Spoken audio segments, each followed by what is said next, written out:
What is your name? I am Wani, your friendly neighborhood robot companion. My name is Anaya. Nice to meet you, Anya. I am Wani, your friendly neighborhood robot companion. What is your favorite dish? As a robot, I don't have taste buds, but I'd pick masala dosa if I could. What is your favorite street food? As a robot, I don't have taste buds, so I'll go with the most logically delicious option, pani puri, of course. Tell me some joke. Why don't robots ever get lost? Because they always follow the path of least resistance. Who is the Prime Minister of India? As of my last update, it's Narendra Modi, but I am not great at current events.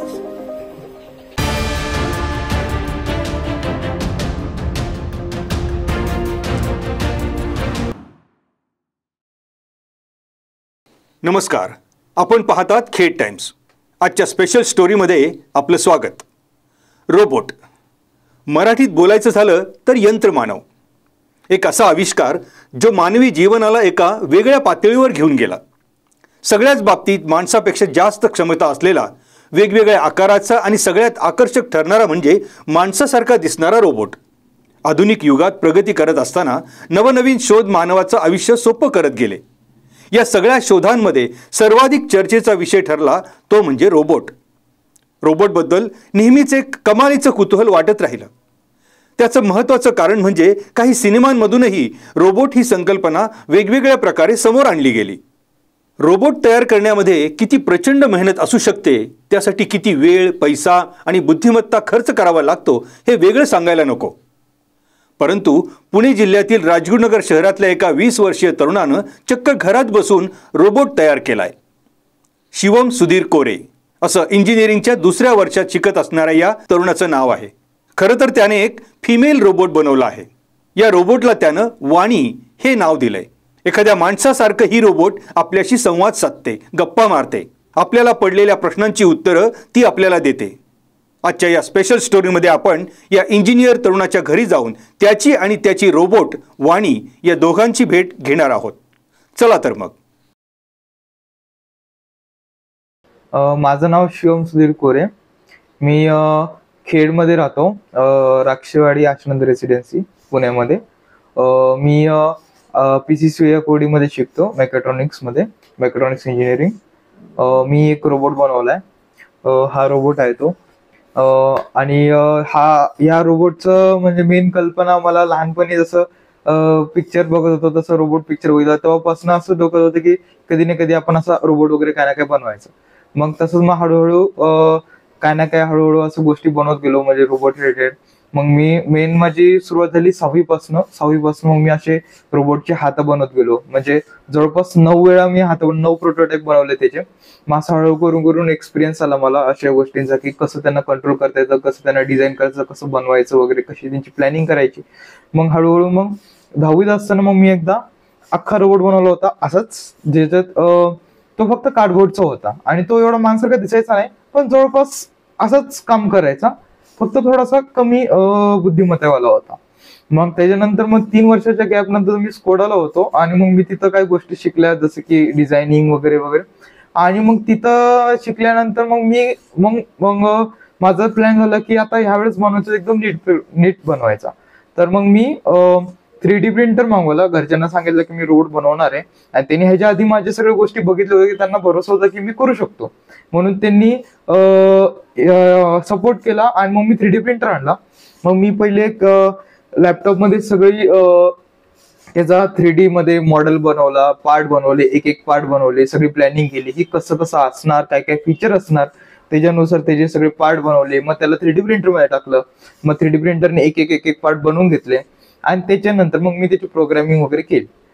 आता ह्याच्यातले सर्वात main म्हणजे वेगळ्या गोष्टी हे आहेत की सर्वात पहिली गोष्ट जी मला स्वतः जास्त आवडते की ह्याची जी लिफ्टची मुवमेंट. नॉर्मली काय होतं की सगळ्या रोबोटमध्ये लिफ्ट मुवमेंट कशी असते की ते फक्त जबडा हलत असतो, पण माणसामध्ये लिफ्ट मुवमेंट कशी असते की आपण उच्चारांच्या नुसार आपले ओठ हलतात. जसे की काही उच्चार असते, जसे की AEIOU, म्हणजे काही पण असू दे उच्चार, मग आपला जबडा वेगळा हलतो आणि आपले ओठ वेगळे हलतात. मग सेम ह्याच्यात होतं की जे उच्चार आहेत त्यांना पहिले तोडलं जातं, म्हणजे शब्दांना उच्चारामध्ये तोडलं जातं आणि दर उच्चारांच्या हिशोबाने वट हलतात की कोणत्या आवाजाच्या वेळेस कोणता उच्चार किती वेळ आहे त्याच्या अनुसार ह्याचे वट हलतात. आणि हा जो फीचर आहे, हा फीचर आहे जगातल्या फक्त टॉप 3 रोबोटमध्ये. एक आहे डिझनीचा अवतार ॲनिमेट्रॉनिक, जो त्यांच्या डिझनी पार्कला असतो. एक आहे सोफिया रोबोट, जो सगळ्यांना माहितीच असेल, अख्ख्या जगाचा पहिला रोबोट होता, म्हणजे सर्वात प्रसिद्ध झाला. आणि दुसरा आहे अमेरिका, जो आता सध्या टॉपला आहे, जो एक युकेची कंपनी इंजिनियर आर्टने बनवला. त्या 3च रोबोटमध्ये हा फीचर. तर माझं झालं होतं की मी रोबोट बनवणार तर मग थोडा ऍडव्हान्स बनवणार, काहीतरी वेगळं बनवायचं, नाही तर नॉर्मल सगळे बनवतात. म्हणून मी हा फीचर ट्राय करत होतो. आणि मग ह्याच्यात मग सर्व असं वेळ लागला की ह्याची प्लॅनिंग कशी करायची. कारण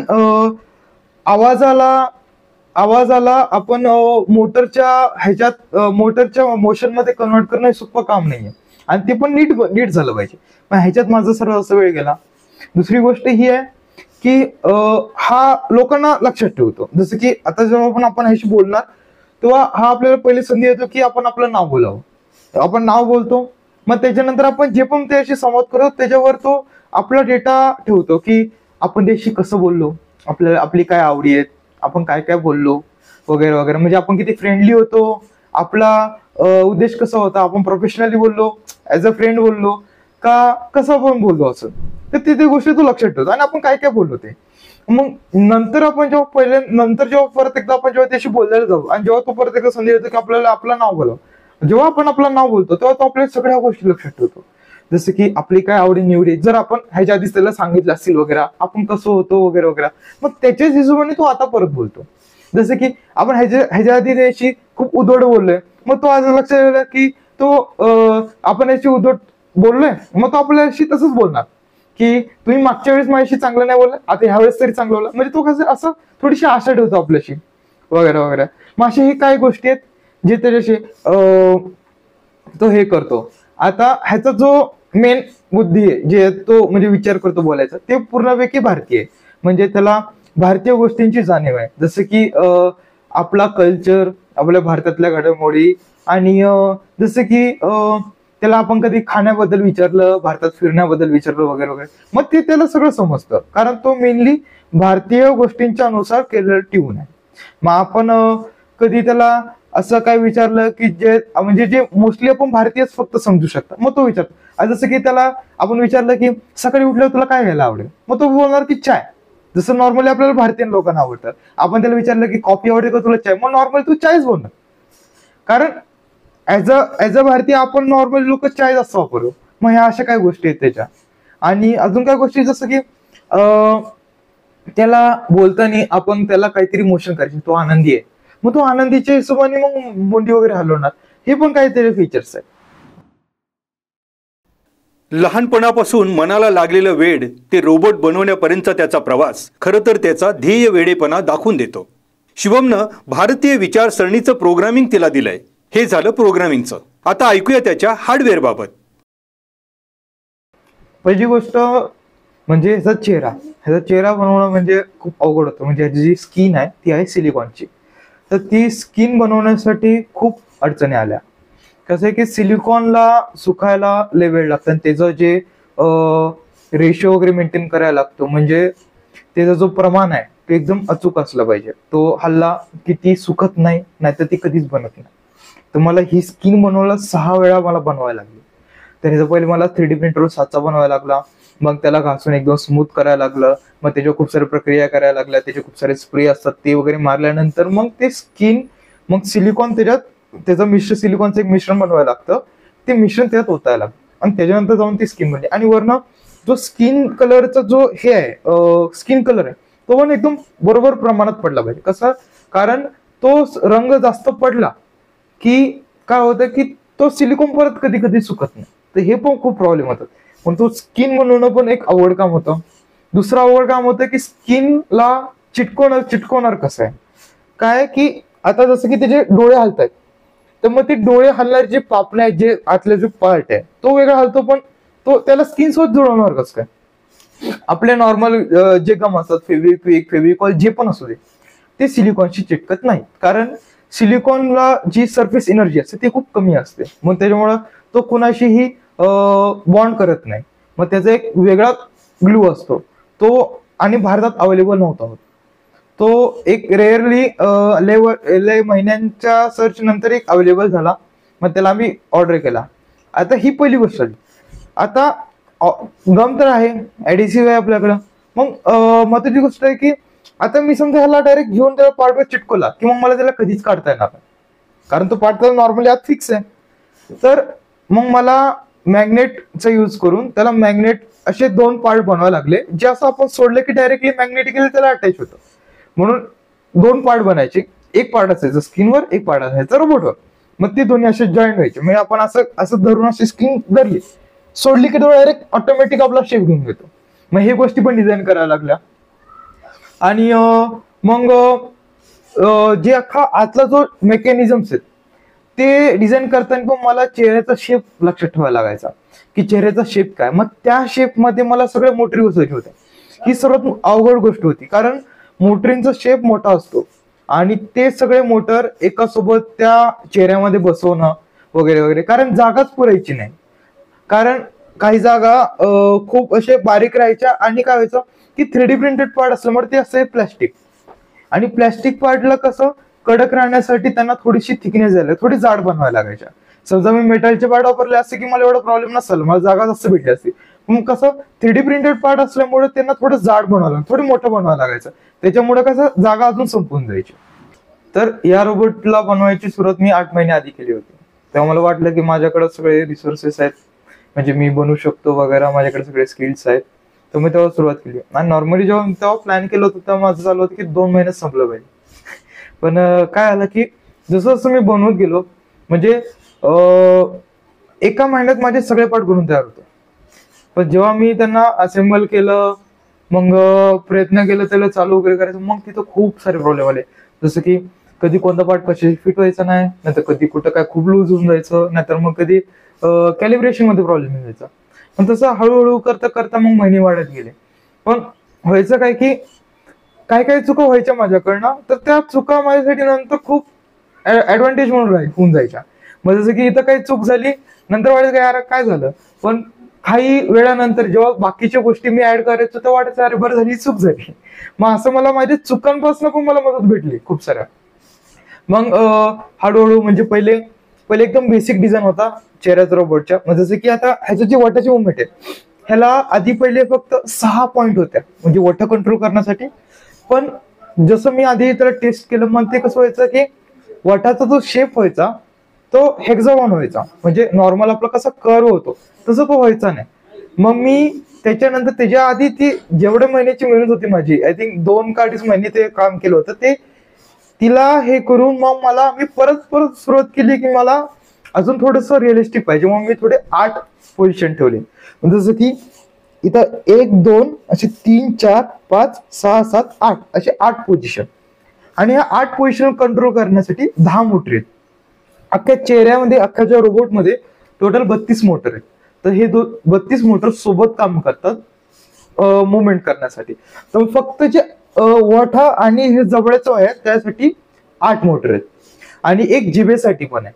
जीभ आणि हे या दोघांसाठी एकमेव मोटर आहे, ते दोन्ही एकच काम करते. आणि ह्याला दात वगैरे पण ठेवलेत, म्हणजे जसं की आपण तोंड उघडतो आपल्या आत दात दिसतात, मग ते थोडस रिलिझम बारीकी असं ठेवण्यासाठी मी दात पण ठेवले. आता जे बाकीच्या गोष्टी जसं की ह्याचे डोळे 3D प्रिंट केले होते, प्लास्टिकचे पार्ट बनले, पण ते कसं थोडेसे रफ दिसायचे. मग त्याच्यावर थोडी पेंटिंग केली, थोडेसे आत डोळ्यातले थोडीशी ते लाईन वगैरे काढल्या, आणि मग कसं त्याला 3D लुक देण्यासाठी त्याच्यावर मी रेझिन होतलं. रेझिननी त्याला कशी चमक आली, मग ते थोडेसे रिअलिस्टिक वाटतात. मग तसंच ह्याची जी आता स्किनवर जी आयब्रोज आहेत, तर ते आयब्रोज ते काय बाहेरून येऊन चिटकवले नाही, ते फेक केस आणले, त्यांना बारीक कापलं आणि एक करून त्याच्या स्किन मध्ये टाकलेत. हे खूप सारे असे म्हणजे केस म्हणजे एक अख्खी रात्र गेली होती माझी करण्यासाठी. मग एक करून हे जेवढी केस दिसतात तुम्हाला, हे एक करून त्याच्या स्किन मध्ये मी टाकले. तर हे असं झालं. आयब्रोजचं पण तसंच सेम. आणि मग असंच हळूहळू करता करता एकाने एक गोष्ट म्हणजे मुळे माझे महिने वाढत गेले. जसं काय व्हायचं की मी रोबोट बनवतो खूप पुढपर्यंत यायचं आणि नंतर यायचं की म्हणजे कंटिन्युअस मी ह्याच्यात राहायचो की गुगलवर ऍक्टिव्ह राहायचो की सध्या काय नवीन टेक्नॉलॉजी येते, मग काय ना काय नवीन यायचं. म्हणलं अरे यार हे पण आपण ऍड करूया. मग असं करता करता अजून नवीन गोष्टी ऍड, अजून नवीन असं करता करता करता करता मग ते गोष्टी ऍड करताना मग अजून टाइम वाढायचा. मग असं करता करता असं पुढे आलो. आता जसं की वटाची मध्ये पहिले कसं होतं की मी फक्त शब्द द्यायचो त्याला, तो शब्दांवर वटात कंट्रोल करायचा आणि मग शब्दांना आवाजात पण कंट्रोल करायचा. मग प्रॉब्लेम काय व्हायचा की आवाज आणि जी वटाची मध्ये ती सिंक्रोनाइज नाही व्हायची. मग त्याच्यावर पण मला रिसर्च करायला अजून 1 महिना गेला की ती कसं करता येईल. मग एक टेक्निक असते पोस्ट अलायनर म्हणून. त्यात कसं असतं की आवाजात म्हणजे जी आपण तो बोलणार आहे ते जी आवाज आहे त्या आवाजात कोणत्या क्षणात कोणता उच्चार किती वेळ आहे हे मॅप केलं जातं आणि त्या मॅपिंगवर मग त्याची सर्वची वाटायची मोड होते. मग त्यात पण अजून वेळ गेला. मग असं करता करता करता मग ही अख्खा जे 2 महिन्याची माझी प्लॅनिंग होती ती 8 महिन्यापर्यंत गेली. पण 8 महिन्यामुळं स्ट्रेस झाल्यामुळं असं नाही की माझं काय लावचं, उलट माझा रोबोट अजून चांगला बनला की कारण जेव्हा 2 महिन्याची माझी जेव्हा प्लॅनिंग होती जे माझी रोबोट जी प्लॅनिंग होती ती तेव्हा तो रोबोट एवढा ऍडव्हान्स नव्हता. पण जसे 8 महिने गेले तेव्हा तो अजून चांगला बनत गेला. म्हणजे जेवढा माझी सुरुवातीला एक्सपेक्टेशन होती त्यापेक्षा खूप चांगला बनत गेला. मग असं म्हणजे की टाइम डिले झाल्यामुळे माझा काय लॉस झाला असं काही झालं नाही. रोबोट म्हणजे जणू निर्जीव गोष्टीत जीव फुंकणं, एखाद्या जीवासारखं त्याला एक अस्तित्व देणं, त्याला नाव देणं. तर जेव्हा रोबोटला नाव द्यायची वेळ ते ऍक्च्युली हे काम सर्वात लास्टला झालं. म्हणजे जेव्हा अख्ख्या 8 महिने मी नावाबद्दल काहीच विचार केला नव्हता. मग एंडिंगला काय झालं की नावाबद्दल विचार करायची वेळ आली. मग कसं ह्या रोबोटला म्हणजे असं फ्रेंड म्हणून समजत होतो, म्हणजे ह्याच्याशी बोलणं वगैरे. मग कसं आलं की आपण बनवताना हे एक निर्जीव गोष्ट आणि हिला आपण आवाज दिली. मग आमचं नाव ठरवत होतं आणि असंच विचारत आलं की ह्याला वाणी नाव देऊया. कारण कसं वाणी एक छोटा नाव आहे आणि त्याच्या ऍक्सेंटला त्याला बोलता पण येतं. म्हणजे कित्येक नावं अशी आले म्हणजे आमचं डिस्कशन मध्ये ठरली होती पण सगळी नावं त्याला नीट बोलता यायचं. वाणी त्याला नीट बोलतं पण यायचं, छोटं पण होतं आणि एक काहीतरी असं मिनिंग पण होतं की वाणी कसं आवाज, जसं की मी त्याला आवाज दिली की त्याला बोलता येते वगैरे वगैरे. मग असं म्हणून आम्ही त्याचं नाव वाणी ठेवलं. सध्या शिवमनं फक्त रोबोटचं डोकं चेहरा बनवलाय आणि घडवलाय. या रोबोटवर त्याचं अजूनही काम सुरूच आहे. रोबोटमध्ये अजून काय काय नवीन अपडेट्स असणार आहेत चला पाहूया. तर या रोबोटच्या पुढे येणाऱ्या अपडेट्समध्ये हा फक्त इथपर्यंत नसणार आहे. जसं की पुढच्या ह्याच्यात त्याला डोळ्यात कॅमेरा बसणार आहेत, त्याची बुद्धिमत्ता शक्ती अजून वाढणार आहे. जेव्हा कॅमेरा बसणार आहेत तेव्हा त्याच्या डोक्यात फक्त एक मेंदू नसणार, म्हणजे ते 4 मेंदू सोबत काम करणार. जसं की आपण बोलता बोलता आपण थांबलो तर नॉर्मली काय होतं की अशा ह्याच्यात की आपण बोलल्यानंतर तो रिस्पॉन्स येतो. पण एक प्लॅन जो मेन आहे तो काय की जसं की आपण बोलताना थांबलोय, मग तो बघत आहे नॉर्मली गोष्टी सगळ्यांना, मग तो सगळ्यांना बघणार की काय नवीन घडलंय वगैरे. मग त्याच्यानुसार आणि आपण थांबलोय मग तो स्वतःहून काय ना काय नवीन विषय सुरू करणार.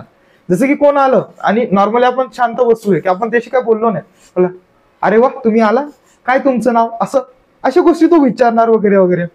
मग स्वतःहून कन्व्हर्सेशन चालू करायची ॲबिलिटी पण असणार. दुसरी गोष्ट की जेव्हा तो अपडेट होणार डोळ्याचा, मग त्याच्यानंतर जो पुढचा अपडेट असणार तेव्हा त्याला हात येणार.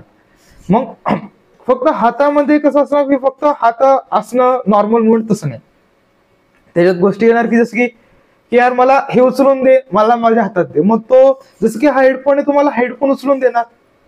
मग मला ही गोष्ट मला करून दे, जसं की मला हा टेबल आहे, हा टेबल अरेंज करून दे, मग तो टेबल अरेंज करून देणार. हे सगळ्या गोष्टी हे सगळे माझ्या आधीपासून प्लॅनिंग झाल्यात. म्हणजे जसं की हा रोबोट बनत होता तसं मध्ये मध्ये काय काय वेळेचे की माझे पार्ट 3D प्रिंटरला प्रिंट होत राहायचे आणि मला दुसरं काय काम करायला राहायचं. मग मी पुढच्या रोबोटची प्लॅनिंग करायचं. मग तेव्हा मी प्लॅनिंग केलं की जसं की त्याला काय काम आहे तर तो काम कसं करणार, की त्याला आपण काय सांगितलं की यार हे 4-5 रंग आहेत, ह्याच्यातला सर्वात चांगला रंग मला माझ्यासाठी निवडून दे. म्हणजे जसं की आपण काय खरेदीला गेलो, जसं की आता ह्याला नेणार तर नाही आपण बाहेर, पण समोर ठेवले कपडे की यार ह्याच्यातला आज चांगला घालण्यासाठी कपडा कोणता, मग तो चेक करणार, मग तो कपडा उचलून तुम्हाला हातात देणार, असे वगैरे वगैरे. मग जसं की अजून फ्युचरमध्ये जसं की अजून थोडी टेक्नॉलॉजी ऍडव्हान्स होत जाणार, मग नंतर मग आईची मदत, भांडी घासणं वगैरे ते सगळं पुढच्या प्लॅन मध्ये, पण ते होणार 100% होणार, ते माझ्या प्लॅन मध्ये. आणि मग एंडिंगला मग त्याला मी पाय जोडणं. मग पाय जोडणं ही सर्वात अवघड गोष्ट राहणार, कारण त्याचा अख्खा बॅलन्स वगैरे सगळं मेंटेन करायला लागतं, की ह्या साईडला जेवढे गोष्टी तेवढे ह्या साईडला असले पाहिजे वगैरे वगैरे. आणि त्याला फिजिक्सचं जे रिअल वर्ल्ड फिजिक्स आहे ते सगळं ज्ञान असलं पाहिजे. आणि काय हे पण होऊ शकतं की जेव्हा पाय जोडायची वेळ येणार की तेव्हा मला अख्खा रोड परत बनवायला लागू शकतो, कारण आता जे जे पार्ट्स आहेत ते कसं आहे की ते मी आता वर्किंग चेसवर बनवलेत, पण इन फ्युचर समजा बॅलन्सिंग मध्ये प्रॉब्लेम आला तर मग मला ते अख्खा रोड परत बनवायला लागू शकतो. मग ते थोडं क्रिटिकल जाईल, पण त्याला चालू वगैरे चालवायचं वगैरे ते सगळं करू शकतो. ते फ्युचरची गोष्ट आहे, पण ती पण होणार. म्हणून आणि जो माझा टार्गेट आहे तो आहे की भारताचा सर्वात बेस्ट तो होणारच ऑब्व्हियसली जे माझ्या पुढच्या अपडेट्स मध्ये. पण मला अख्ख्या जगाचे जे टॉप 10 लिस्ट आहेत तेव्हा बनायचे, कारण कसं होतं नॉर्मली रोबोटचा आपण जेव्हा विचार करतो तेव्हा आपण फक्त असं म्हणतो की जापान भारी आहे, जापान टॉपला चालले, पण सगळे फक्त म्हणतात की हा तो चांगला चाललाय, पण कोण असं विचार नाही करत की यार आपण पण करू शकतो वगैरे, की आपण पण भारताला पुढे नेऊ शकतो या गोष्टींमध्ये. म्हणून माझा प्लॅन हा होता की भारताला कुठेतरी रिप्रेझेंट करावं, म्हणून माझा हा मेन रोबोट बनवायचा हे होता. म्हणून मी माझा प्लॅन आहे की ह्याला जेवढं माझ्यापासून जेवढा ऍडव्हान्स होईल तेवढा मी नेणार. जसं की आता हळूहळू टेक्नॉलॉजी अजून ऍडव्हान्स होत चालली आहे, तर मग हळूहळू मग त्याला एकदम अख्ख्या जगाच्या टॉप 10 लिस्टमध्ये तर 100% मला आणायचंय. नॉर्मली हे असे रोबोट मोठे मोठे कंपनीज होते, त्यांची मोठी टीम असते, कित्येक तरी 100 लोक असे काम करत असतात रोबोटवर. आणि आता हा जो रोबोट हा मी एकट्याने बनवला. आणि माझा प्लॅन आहे की हा करंटली तर माझा प्लॅन आहे की एका रोबोटमध्ये अख्खा रोबोट मी एकट्याने बनवा. पण समजा नंतर कोण आलं की सेम मला माझ्या सेम विजन मॅच करणार वगैरे भेटला तर मग आवडेल, मला काय प्रॉब्लेम नाही. पण सध्या तरी प्लॅन माझा अख्खा एकटा माणसाने बनवलेला रोबोट अख्ख्या जगाचा बेस्ट रोबोट असं माझा बनायचा प्लॅन. सध्याच्या जगात रोबोटिक्स टेक्नॉलॉजी AI जवळपास सगळ्याच क्षेत्रांमध्ये आपलं अस्तित्व वाढवत आहे. या क्षेत्रात वेगवेगळ्या देशांमध्ये आपले भारतीय लोक कार्यरत आहेत. रोबोट बनवण्याच्या आणि त्यांच्यापासून काम करून घेण्याच्या शर्यतीत भारत सध्या जगामध्ये 7व्या क्रमांकावर आहे. एवढेच नाही तर शिवम सारख्या प्रगल्भ तरुणांमुळे हे शक्य झालेलं आहे. शिवमच्या ध्येयवेडेपणाला आणि त्याच्या कार्याला खेड टाइम्सचा सलाम. या स्पेशल रिपोर्टमध्ये वेळ झाली आहे इथेच थांबण्याची. पुन्हा भेटूया अशाच एका हटके स्टोरी सोबत. मात्र त्यापूर्वी तुम्ही जर खेड टाइम्सचे YouTube चॅनल सबस्क्राईब करायचे राहून गेला असाल तर खेड टाइम्सला सबस्क्राईब करा. आमचं फेसबुक पेज लाईक, फॉलो आणि शेअर आठवणीने करा. शिवमच्या वाणी या रोबोट विषयी तुम्हाला काय वाटतं ते तुम्ही कमेंट्स बॉक्समधून जरूर कळवा. व्हिडिओ पाहिल्याबद्दल धन्यवाद.